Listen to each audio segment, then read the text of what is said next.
Hello, friends. Happy St. Patrick's Day. If you're watching the video, you might be a little confused. I do not have my spectacles on because I am wearing contacts. My spectacles are stuck to my eyeballs. If this visage disturbs you, I am sorry. But this is how I look when I don't have glasses on. And this is how I look when I played squash earlier today and am playing hockey tonight. I tend not to wear glasses. Toronto Beer Podcast friends, you are used to me at the end of the night, and what you are getting right now is me in the early evening. I digress. It is March 17th. This is an important date. This is an important date because, for one, 25 years ago to the day is when me and my darling wife officially started dating. It was our dating anniversary. I've been dating my wife for 25 years. We don't go on dates as much as we used to, if I'm honest.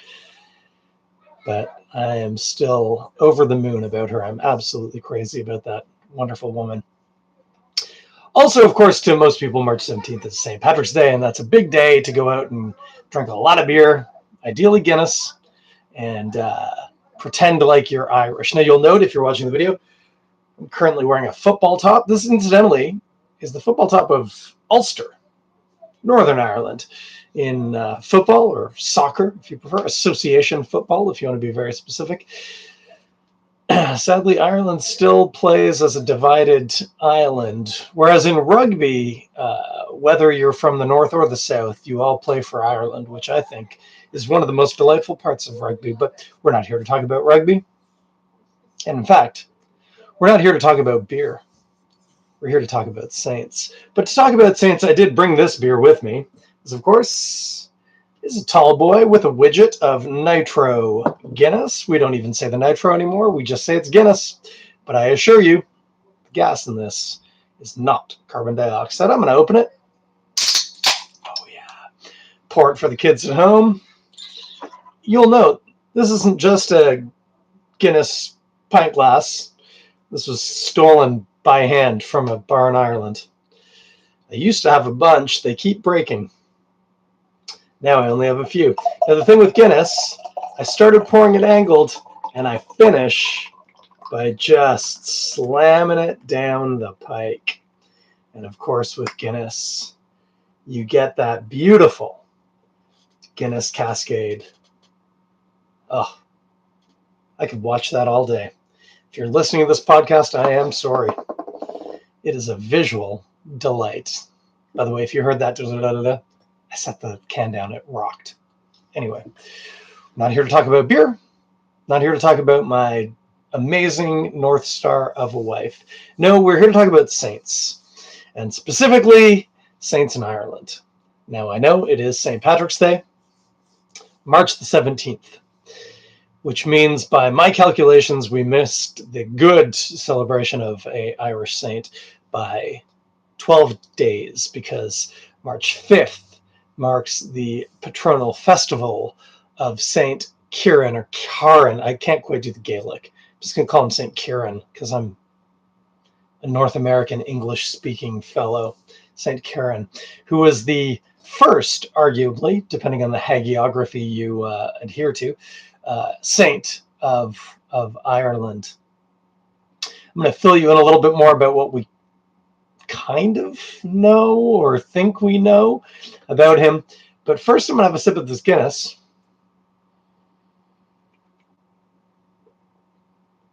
Oh. If there is a better stout out there, well, there are probably better ones, but if there's a stout I would rather have out there, I wouldn't rather have it. I want to have that one. For the sake of the exercise today, I have brought along a children's book.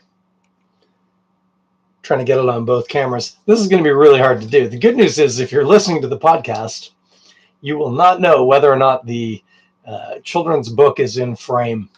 But I'm going to be trying to watch. Actually, you know what I can do? It would help if I move this window over to there. And maybe even if I move this camera Oh, did I get greedy? No, I think we can do this. I think that's good right there. This is St. Ciaran, the tale of a saint of Ireland. My mother gave us this book when my son was just a baby.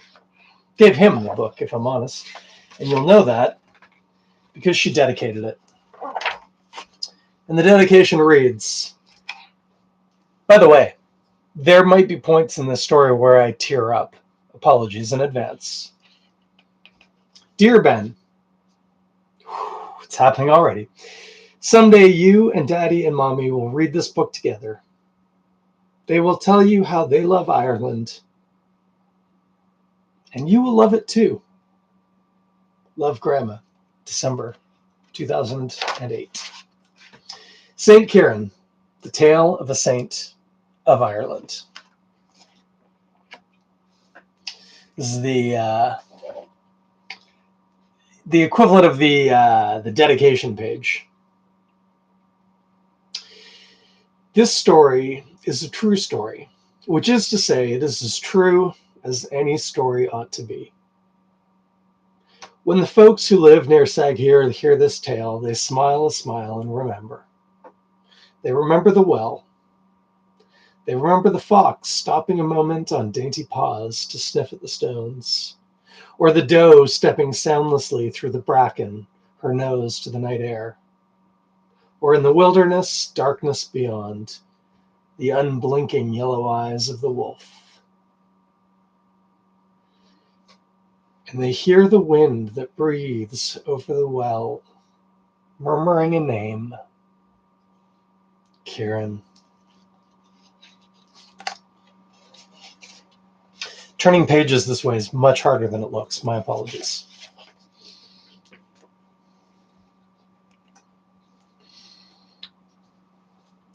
Ciaran's mother, Liodane, knew that her child was to be no ordinary child.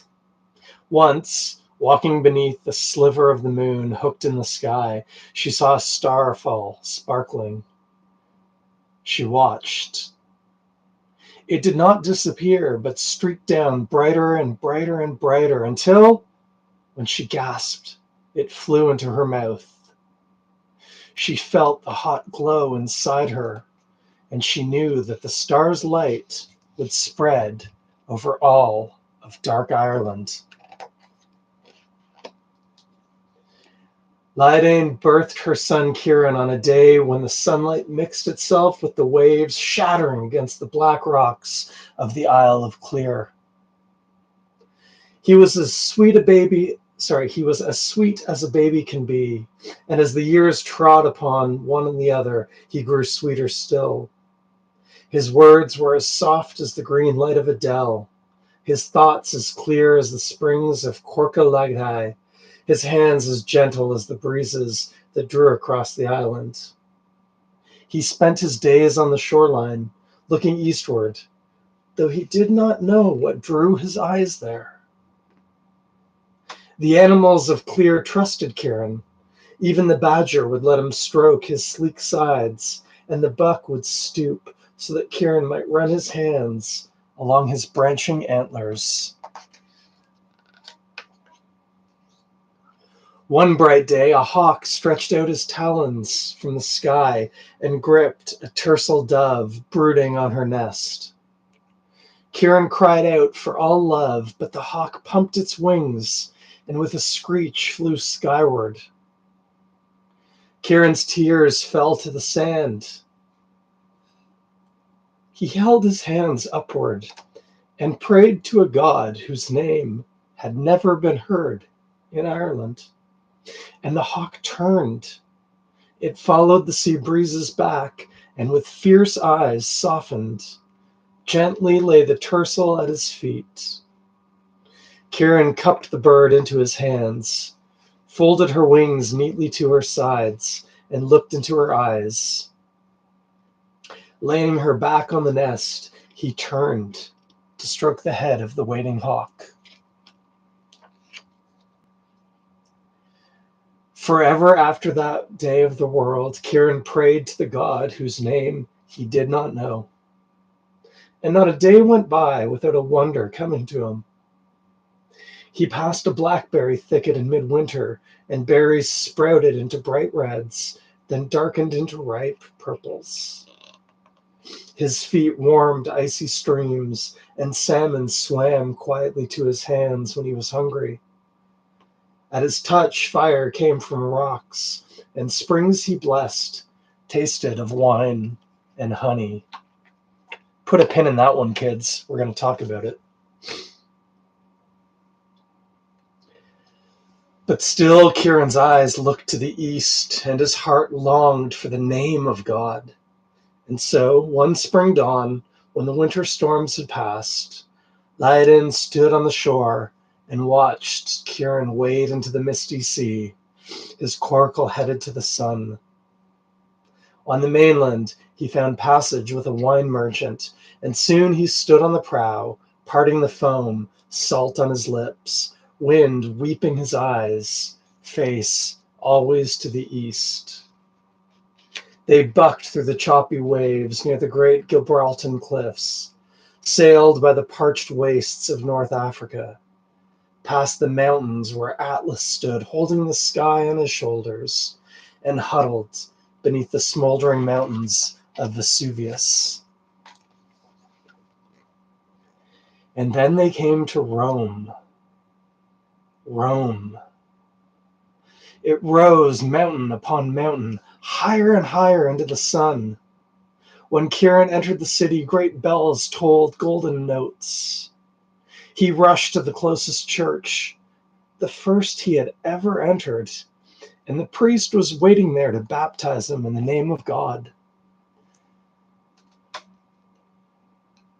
On the Isle of Clear, Ciaran had found God in the forests and along the shore.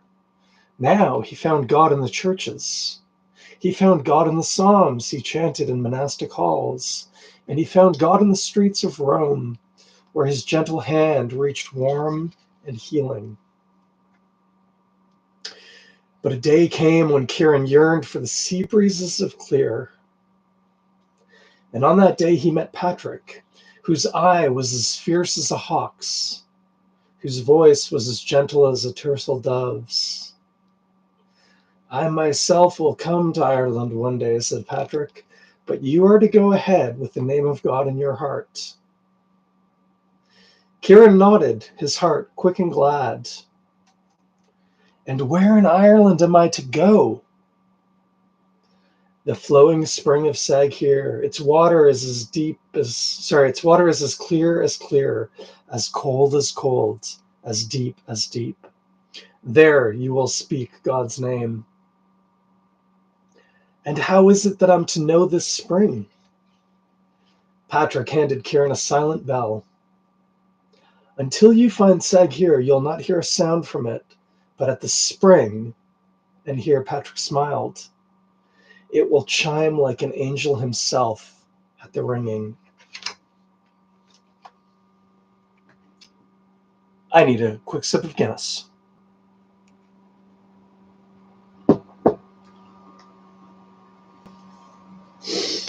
So Ciaran's eye turned back to the west, his heart carrying the name of God all the while. Through the currents of the Middle Sea, through the stormy channel of Britain, through the trek into Ireland's forests, the bell was silent. Then on a wooded hillside, where he could see as far north into Ireland as he could see south, Ciaran found a spring that gushed clear and cold and deep. The bell began to ring with the sweetest tones. Ciaran knelt down to the spring, cupped his hands into it, and drank. Here, he would build his hermitage. The next morning, he began clearing the land for his cell. One by one, he cut down the aspens, watching their leafy falls. When Ciaran came to an oak that sank its roots further down than he could ever hope to dig,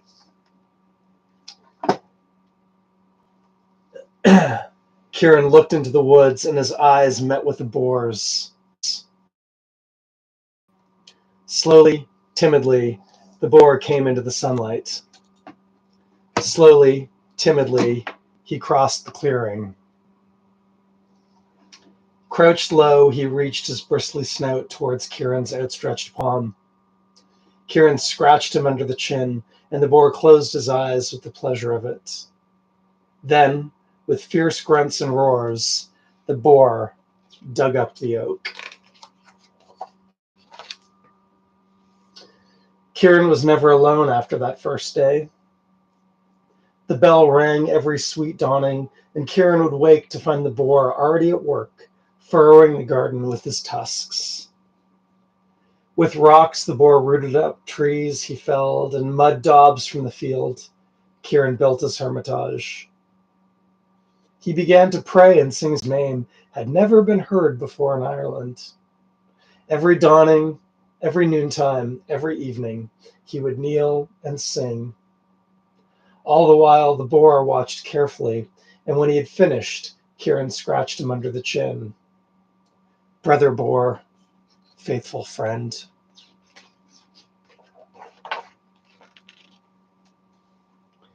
They were not alone for long. When Ciaran went to fetch the day's water one morning, he found a doe standing quietly by the spring, her ears up and forward, the white tail high, her black eyes unblinking. Beside her stood a gray wolf, his ears lolling, his tail low but wagging. From behind him, the square snout of a badger looked out, and frisking behind them all, a fox. Ciaran set his buckets down on the ground.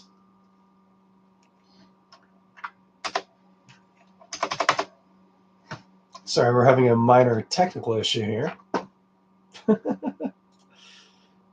My mouse lately has been causing me no small world of hurt. Let's just put it over here on this screen. We'll start again from here. Ciaran set his buckets down on the ground. He held his palms out.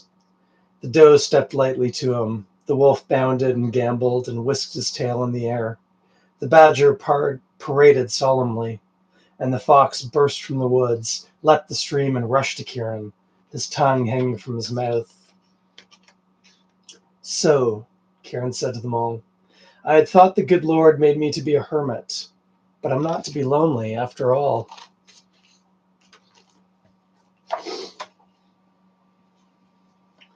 In time, they all came to know their place. After morning prayers, the boar tilled the garden. The doe and badger brought in brushwood, and the wolf dragged fallen trees for firewood. The fox chose the stones for the well Ciaran built around the spring, but mostly he rushed about from chore to chore, helping out where he wasn't needed, and glad to do it. But the wolf still dreamed of hunting herds at night. The boar and badger remembered their fierce and lovely battles, and the fox grew hungry for the taste of meat in his mouth. One dawn, the fox stole away with Ciaran's leather sandals, gnawing on them deep within the forest. The wolf brought him back, and he came in with his head held low, a shy grin across his face. When he lifted a paw to Ciaran's hand, Ciaran could not be harsh. Well, he said, perhaps our Lord meant us to walk the earth in bare feet.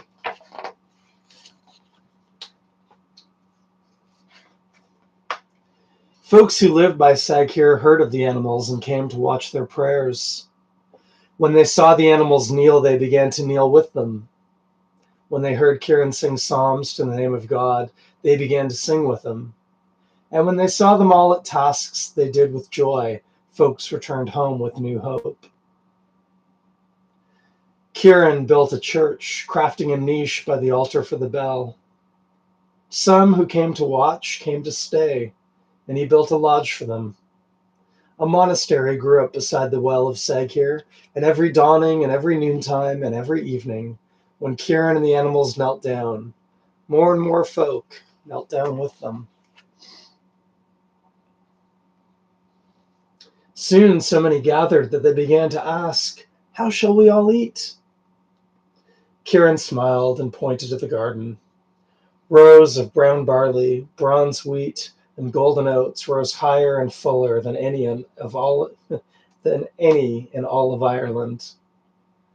Watch the wind blow through them, said Ciaran, and you'll be seeing the breath of God.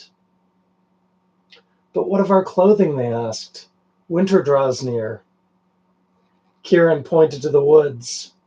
A flock of sheep trotted towards them. As Ciaran grew old, he spent more time alone with his animals, praying.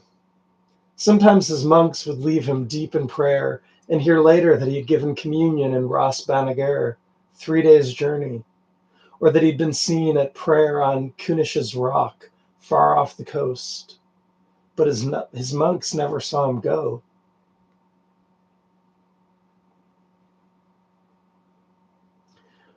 When Ciaran knew that his last days were come, he called his monks to him. God has granted me 3 prayers, he said to them. We have only 1 prayer, they answered. But Ciaran waved that away. I ask that there be grace and devotion in Sahir. I ask that all my monks see the gates of heaven. And I asked that all of Ireland come to know God's name.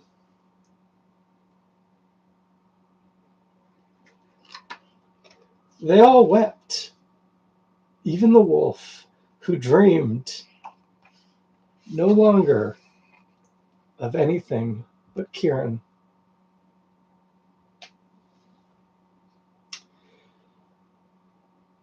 That evening, Ciaran rose and went into the monastery church. His animals stayed behind him at the door, holding back the monks. Some said afterwards that Ciaran lit a candle. Others said that light came suddenly from all around the church.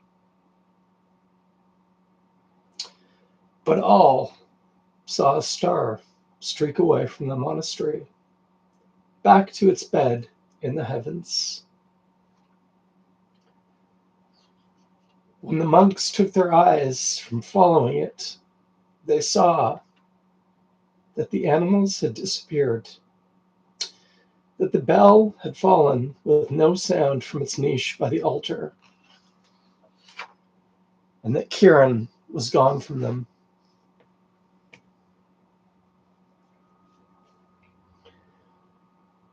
Over time, stones fell from their mortared places, and birches sprang up in the gardens.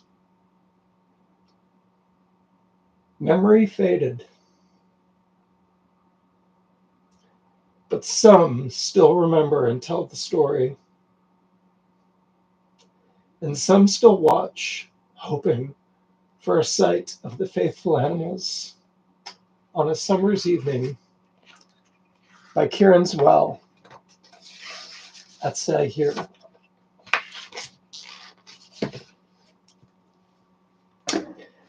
That calls for more Guinness.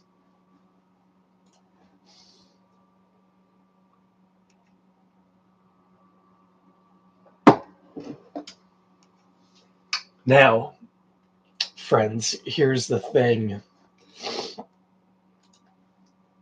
That is a story about colonialism, unfortunately. Stories like that tend to be written by the Europeans for whom their purposes serve. And there is, I was going to say, no doubt about the existence of St. Ciaran. I mean, there's, I think, 4 hagiographies that mention him. It seems likely that that person existed. The history is a little unclear. Whether or not he went to Rome, it's certainly mentioned in a few of the hagiographies, but I don't believe there's any Roman documents that ever mention his existence. It's not out of the question. It's also probably improbable. And if probably improbable isn't the funniest thing you've heard today, you're having a better St. Paddy's Day than most. But here's why I love that story. I mean, I love it for multiple reasons. My mother gave it to us to read to our kids because we love Ireland, and that's kind of lovely. But there are a few other things that are worth mentioning. One, and it's right there in the story, uh, right across the pages. Uh, Ciaran predominantly liked animals. His first disciples in every hagiography are animals. They're not people. He didn't go to villages and try and get people to convert to the thing that he was game with. He went to be alone, and animals hung out with him, and he loved animals. And people in the area were like, "Oh, what's up with this guy who likes animals? Let's go check him out." That's the way his story goes. It's an interesting kind of approach, and I think it's. I mean, yeah, who knows? His story apparently was around 400 AD, 500 AD. Kind of hard to tell whether or not that really was the reality, but that's the story we're given.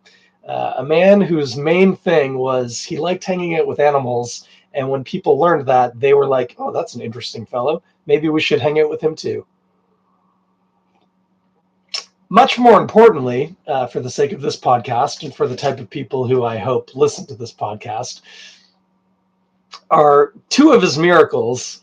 Uh, One of which is, I mean, not silly. I don't want to downplay a guy's miracles. Like, the guy was a saint, and he had some miracles. But you remember in the story when it said that the well that he established tasted of honey or wine to people who drank of it? Well, the actual miracle is that not only did it taste of honey or wine, in this context, when they say honey, they're talking about mead, the alcoholic beverage, or wine, the alcoholic beverage. And when they say tasted of, what they mean is the people drank from his well and they got drunk. He was giving them alcohol from a well in the ground, which, let's be honest, that's pretty amazing. Like, if for nothing else, this ain't the guy for that. He found a well that had some sort of alcoholic beverage flowing from it. That's fantastic. The other thing that's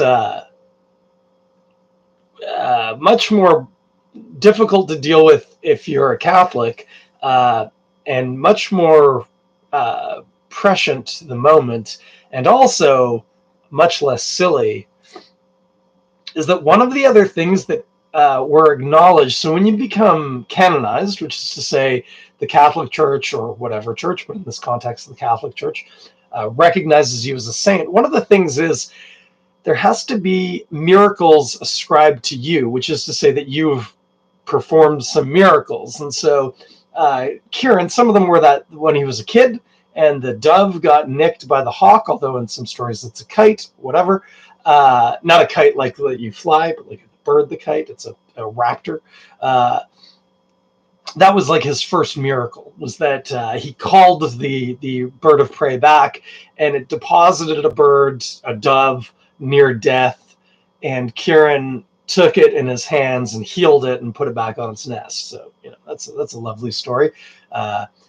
In its own telling, he was the only person there, so who knows? But he's a kid. Kids don't lie about things, do they? Uh, Another one of his miracles was the beer well. Although I note, not beer, mead or wine. Probably didn't taste like Guinness, sadly. But one of the other miracles was that at his time, in his time, he was a very early Christian monk in Ireland, but he lived for a fairly extended period of time, and more Christian monks and faithful arrived in Ireland. Funny enough, not really to do with him. He kind of was there, and then they also came. That's sort of alluded to in the story, that like Patrick was sending people. There's something known as the 12 Apostles of Ireland.